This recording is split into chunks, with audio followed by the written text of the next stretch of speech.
Mummidivaram voter మహాశైలకు విజ్ఞప్తి. Mummidivaram NDA అభ్యర్థిగా దాట్ల బుచ్చిబాబు గారు, తర్వాత గంటి హరీష్ బాలయోగి ఎంపీ ఎమ్మెల్యే గుర్తులకు సైకిల్ గుర్తుపై ఓటేసి గెలిపించవలసిన ప్రార్థన. తర్వాత ఏంటంటే ఇతను కులకావరంతో కొట్టుకునే పొన్నాడు సతీష్ని ఓడించాలని చెప్పేసి విజ్ఞప్తి చెప్తున్నాం మేము. అనే వ్యక్తి 2014లో ఎమ్మెల్యేగా కంటెస్ట్ చేసి అనేక అభివృద్ధి కార్యక్రమాలు చేస్తున్నారు. అతను మితభాషి, మంచి స్వభావం కలిగిన వ్యక్తి. కానీ ఈ మధ్యకాలంలో పొన్నాడు సతీష్ అన్న వ్యక్తి ఒకసారి నేను నెగ్గాను, రెండోసారి నేను మంచోడిని అయితే నా గుణగణాలు చూసే నెగ్గించారని చెప్పేసి చాలా చెప్తూ నా కులంతో సపోర్ట్ తోటే నేను నెగ్గానని చెప్పేసి చాలా కులాహంకారంతో మాట్లాడుతున్నాడు. కానీ ఫస్ట్ సారి నెగ్గడానికే రెండోసారి నెగ్గడానికే ఈ నియోజకవర్గంలో ట్రయాంగిల్ ఫైట్లో ఫస్ట్ 1800 ఓట్లతోటి, రెండోసారి 5400తోటి నెగ్గావు స్వామి. కానీ నువ్వు ఇండివిజువల్గా నీ యొక్క విధానంతో గౌరవంతో నువ్వు నెగ్గినట్టు మాత్రం కాదు. కానీ నువ్వు అదే కావడంతో ఉంటే మాత్రం ఖచ్చితంగా రాబోయే రోజుల్లో గుణపాఠం చెప్తాం. తప్పనిసరిగా ముమ్మడివరం నియోజకవర్గ వాసులు మనకి ఏదన్నా అభివృద్ధి చేపడాలన్నా, అభివృద్ధి జరగాలన్నా ఎన్డీఏ భాగస్వామ్య మిత్రపక్షాలైన తెలుగుదేశం అభ్యర్థి దాట్ల బుచ్చిబాబు గారికి, గంటి హరీష్ బాలయోగికి సైకిల్ గుర్తుపై ఓటేసి గెలిపించవలసిన ప్రార్థన. తర్వాత మాట్లాడుతూ ప్రతి ఒక్కరిని లక్షాధికారం చేశానని చెప్పేసి కళ్ళబొల్లు కౌలు చెప్తున్నాడు జగన్ అన్న వ్యక్తి.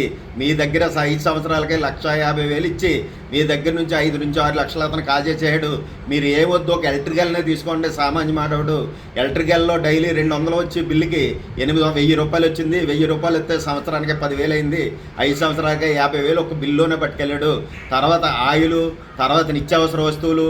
ఇప్పుడు ఇంట్లో సామాన్య మాడు కూలీనాలి పని చేసుకునేవాడు ఉన్నాడంటే సర్వసాధారణంగా డైలీ అతనికి మందు వేయబోతే నిద్ర పట్టదు. కానీ ఏ చీప్ లిక్కర్ అయినప్పటికీ, ఏది ఇచ్చినప్పటికీ కూడా ఆ ఇంటి పరంగా లెక్క అయితే ఆడికి నెలకొచ్చి 3,000 అయితే సంవత్సరానికి ఆడికి 36,000. 5 సంవత్సరాలకే 1,50,000 ఆ ఇంటి నుంచి పట్టుకుపోవడం జరిగింది. తర్వాత ఏంటంటే మీరు 1,50,000ని మీరు 5 సంవత్సరాలకే గుణకారం చేసుకుంటే మీకు 800 రూపాయలే వస్తుంది మీకు రోజుకి. ఆ 800 మీకు కుటుంబానికి ఇచ్చాడు. కుటుంబంలో మీరు నలుగురు కనుకుంటే 200 వస్తుంది. కానీ దీన్ని చూసి మీరు అభివృద్ధి లేకుండా చూస్తున్నారు. మనకు అభివృద్ధి కనుక జరుగుండి, మనకు ఉద్యోగాలు ఉండి, ఇవన్నీ కార్యక్రమాలు ఉండుంటే ఈ ఎలక్షన్కి హైదరాబాద్ నుంచి కానీ, బెంగళూరు నుంచి కానీ, ఇతర దేశాల నుంచి కానీ, ఇతర రాష్ట్రాల నుంచి కానీ ఇన్ని వేల మంది బస్సుల్లో ప్రయాణం చేసి వస్తున్నారంటే వీళ్ళందరూ మనకి ఇక్కడ ఉపాధి కలిగించలేదు కాబట్టి బయట ఉన్నారు. అదే జనాలు మనకి ఎక్కడ ఉంటే, మన ఊళ్ళో ఉంటే మనకు అడిగి అద్దె ఉండదు. 10,000 అద్దె కట్టి అక్కడ ఉండేవాడు మనకి ఎక్కడి నుంచో జాబ్ చేసి పరిస్థితి వస్తే అడిగి 50,000 ఇస్తే ఆ 10,000 ఇక్కడ 2,000 ఖర్చు అవుతుంది. కానీ ఏంటంటే ఇక్కడ ఏ విధమైన అభివృద్ధి కార్యక్రమాలు చేపట్టకుండా ఇతను ఏదో తాయిలాలు ఇచ్చి ఒక ఫ్యాక్షన్ విధంగా ఒక ఫ్యాక్షన్ రాజకీయాన్ని చేస్తున్నాడు. ఫ్యాక్షన్లో ఏంటంటే వాళ్ళ కుటుంబాన్ని ఆదిత్యం తీసుకున్న వాళ్ళు ఉన్నారంటే ఆ గోడ దాటి బయట వెళ్ళకుండా వాళ్ళ పెళ్ళైనా, దినమైనా, తద్దినమైనా వాళ్ళ సరౌండింగ్లోనే వాళ్ళని నమ్ముకున్న వాళ్ళని ఆలాధీనంలో ఉంచుతారు. ఆ రాజకీయాన్ని కడప సంస్కృతిని ఇవాళ రాష్ట్రం అంతా విభజించి ఇవాళ రాష్ట్రాన్ని అటు చెయ్యాలని చెప్పేసి అందరూ శాసించే స్థాయి నుంచి యాచించే స్థాయిలో ఉండాలి. పలానప్పుడు పలానా డబ్బులు పడతాయన్న ఆలోచనతో చూస్తున్నారు. తర్వాత చాలామంది ఏంటంటే ఇప్పుడు మీ డ్వాక్రా గ్రూప్కి సంబంధించి కానీ వాళ్ళకి కానీ బోళ్ళు ఇచ్చారన్నారు. డ్వాక్రా గ్రూప్ అనేటువంటిది మీరు అర్థం చేసుకోవాలంటే మన నారా చంద్రబాబు నాయుడు గారు, ఎన్టీ రామారావు ఉన్నప్పుడే గ్రూప్ అనేటువంటిది ఏర్పడ్డది. ఆ రోజు నుంచి జరిగింది. తర్వాత ఏంటంటే గ్రూపుకి సంబంధించింది బ్యాంకులు కానీ, ప్రభుత్వం కానీ దాంట్లో మనకి ఎవరో పార్టిసిపేట్ చేయట్లేదు. మన డబ్బు వాళ్ళ దగ్గర ఉంటే ఆ డబ్బుతో వ్యాపారం చేసి మనకి బ్యాంకులు మనకి రుణంగా ఇస్తున్నాయి తప్ప దీంట్లో ప్రభుత్వం యొక్క హేతుబద్ధం కానీ ప్రభుత్వం చేసేది మాత్రం ఏమీ లేదు. గుర్తుంచుకోవాలని మాత్రం చెప్తున్నాను. డ్వాక్రా గ్రూపులు ఏదన్నా చేస్తే స్త్రీశక్తి స్త్రీ విధంగా జరిగింది తప్ప అది ఎవరో ఏ రాజకీయ నాయకుడు చేయడం వల్ల మాత్రం జరిగింది కాదని మాత్రం చెప్తున్నాం. తర్వాత ఏంటంటే ఈ మధ్యన ఒక యాక్ట్ తీసుకొచ్చాడు. ఆ యాక్ట్ వల్ల ఏంటంటే ఈ 5 సంవత్సరాలు ఎక్కడెక్కడ ఖాళీ ల్యాండ్లు ఉన్నాయి, ఎక్కడెక్కడ ఉన్నాయని చెప్పేసి ఈ రెడ్డి సామాజికకు సంబంధించిన వాళ్ళు అందరూ కూడా 175 కాన్స్టిట్యున్సీలోని ప్రతి కాన్స్టిట్యున్సీలోని వీళ్ళ వృత్తి ఏంటంటే వడ్డీ వ్యాపారం, కాగితాలు అయ్యి తనఖాలు పెట్టుకోవటం. ఆ పరిస్థితుల్లో వాళ్ళు ఉన్నారు కాబట్టి వాళ్ళకి ఉపయోగపడేలా చేయాలన్న కార్యక్రమంతో ఈ యాక్ట్ తీసుకొచ్చాడు తప్ప ఈ జనాలకు ఉపయోగపడి యాక్ట్ అయితే కాదు. మీరు గ్రహించుకోవాలి. ఇతను ఏంటంటే ఇతను పబ్లిసిటీ పిచ్చోడు. ఇతను ఆ పిచ్చి గురించే మనకి సరిద్దికి సంబంధించిన రాళ్ళ మీద ఆడి బొమ్మ ఎటువంటి.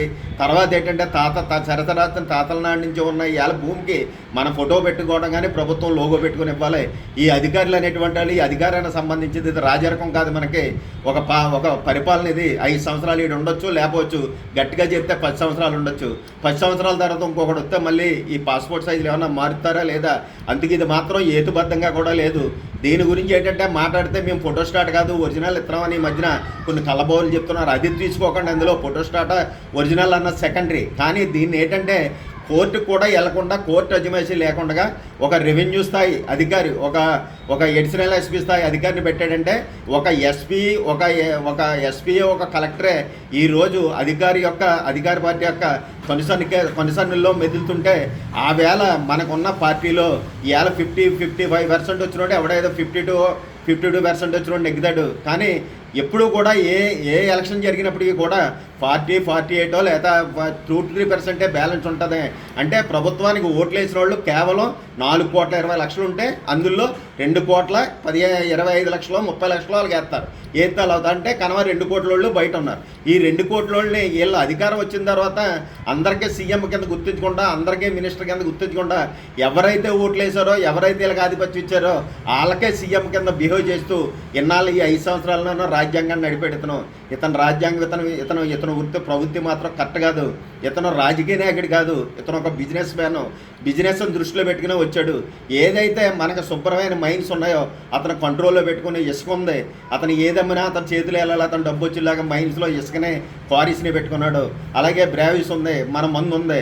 మందు కూడా ఏంటంటే అతను సొంత కంపెనీలకు ఇచ్చుకుని మందు ఏదైనా సరే డిజిటల్ పేమెంట్స్ మానేసి సొంతంగా క్యాష్ పెట్టి దాన్ని గట్టిగా ఏదైతే ఆదాయ వనరులు అత్యధికంగా వస్తున్నాయో అని అతను కంట్రోల్లో పెట్టుకుని ఈ వ్యవస్థను నడుపుతున్నాడు.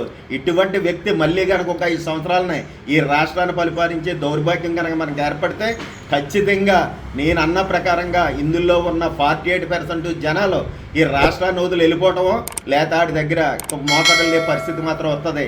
అటువంటి పరిస్థితి కలిగించవద్దు. కానీ విద్యం తర్వాత చంద్రబాబు నాయుడు గారు వత్త మెగా డిఎస్సీ మీద నేను సంతకం పెడతాను, ఫస్ట్ సంతకం అని చెప్పాడు. మెగా డిఎస్సీ అంటే 20 లక్షల పోస్టులు చేస్తారు.